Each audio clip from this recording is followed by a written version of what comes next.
नमस्कार मित्रों, मैं इंदुकांत आंगिरस एक बार फिर से हाजिर हूँ बुक रिव्यू पुस्तक परिचय चैनल में। आज मैं आपका परिचय एक दुर्लभ कहानी संग्रह से कराने जा रहा हूँ।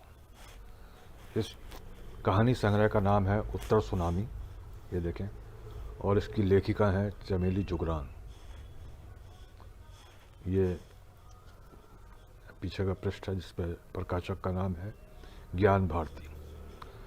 उत्तर सुनामी कहानी संग्रह में कुल 17 कहानियाँ हैं और चमेली जुगरान जो थी मेरी साहित्यिक मित्र थी, अब तो वो इस दुनिया हमारे बीच नहीं है, दुनिया से गुजर चुकी हैं, लेकिन उनका साहित्य हमारे बीच उपलब्ध है।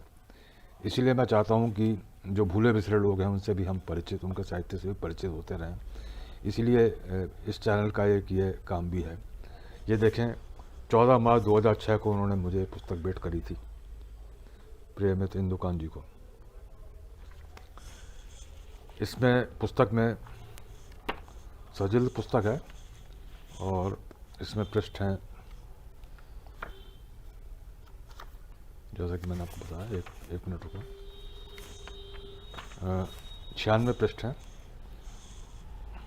और यहाँ चमेली जी का परिचय भी दे रखा है पीछे फ्लैग पर। चमेली जुगरान जी मेरी साहित्यिक मित्र थी और आप एक चित्रकार भी थी।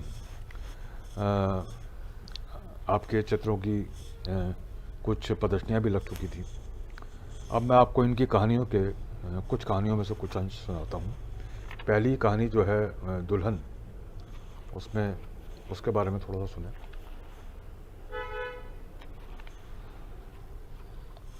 दुल्हन सुनिए कि फूल बिखेर कर दुल्हन आई है।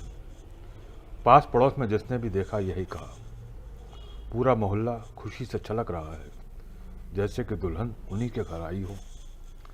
द्वार पर पानी से भरे 2 कलश, आम और गेंदा के फूलों की बंधनवार सजी है। गांव और शहर से रिश्तेदार आए हैं शादी में। कुछ तो वापस घर चले गए, पर कुछ रुके हुए हैं दुल्हन का स्वागत करने, उससे दोस्ती करने। ये कहानी का एक अंश था। एक और कहानी का अंश देखें। ये कहानी है नाना नानी का घर। उसका एक अंश आपको पढ़ के सुनाऊं। क्या सोच रही हो, उन्होंने पूछा तो चुप ही रही। मन ही मन में ऐसा भी किया, क्या तुम भी वही सोच रहे हो जो मैं सोचती हूँ। शायद आदमियों में औरतों जैसा माया मोह नहीं होता, तभी तो मरते दम तक लिपटी रहती हैं अपनों से। प्राण ही नहीं निकलते जब तक मेरे अपने सामने बैठे ना हो। बहुत देखी हैं ऐसी मौतें। मौत का भी क्या सोचना था अगर अपनों ने इतने कष्ट ना दिए होते। ये एक जो हमारे रिश्ते होते हैं पारिवारिक और इंसानी रिश्ते होते हैं, उसके ऊपर थोड़ा सा कुछ पंक्तियाँ थीं। और मैं आपको एक और कहानी से कुछ पंक्तियाँ सुनाता हूँ।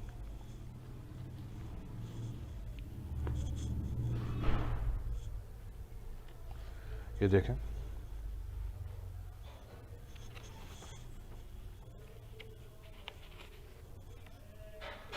इस कहानी का नाम है नदी बुलाती है।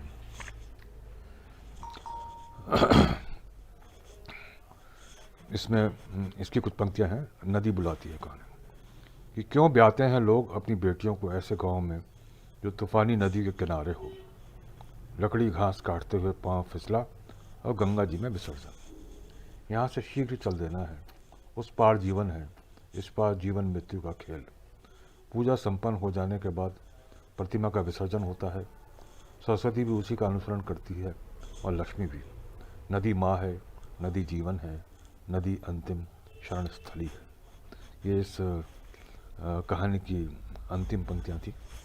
और एक कहानी का छोटा सा सुने। ये कहानी का नाम है, इस कहानी का नाम है एक थी उर्मिला। इसमें तो कुछ पंक्तियाँ सुनो कि फिर उन लोगों से मिलने के लिए कितनी बेचैन हो उठी थी। उनकी चिट्ठियाँ घर में कितने चाव से पढ़ी जाती थी। बड़ा लड़का क्लास में फर्स्ट आया, छोटे ने बैडमिंटन में इनाम जीता। भाभी चीफ मिनिस्टर से हाथ मिलाती हुई फ़ोटो में पता नहीं चलता रंग रूप का। शायद गोरी हो, खूब लंबी हो, या फिर ऊंची एड़ी का सैंडल पहने हो। उसे कुछ भी मालूम ना हो सका भाभी कैसी है, क्योंकि हर कोई अपनी तरह से कहानी बताता था। क्या मुझे अज्ञात डर लगने लगा है इन भैया भाभी से? तो इस तरह मैंने आपको कुछ अंश इस उत्तर सुनामी कहानी संग्रह में से सुनाए। एक बार फिर देख लें। और कहानियाँ बहुत ही सुंदर कहानियाँ हैं, इसमें 17 कहानियाँ हैं और हमारे आसपास की ज़िंदगी से जुड़ी हुई कहानियाँ हैं। तो मैं चाहूँगा कि आप इन कहानियों को पढ़ें और अपने साहित्यिक मित्रों के साथ भी साझा करें और अपने दूसरे मित्रों के साथ भी साझा करें। इसके साथ ही इस पुस्तक का परिचय मैं समाप्त करता हूँ। आज का एपिसोड यहीं पर समाप्त करता हूँ और आपसे विदा लेता हूँ। नमस्कार, धन्यवाद, शुक्रिया।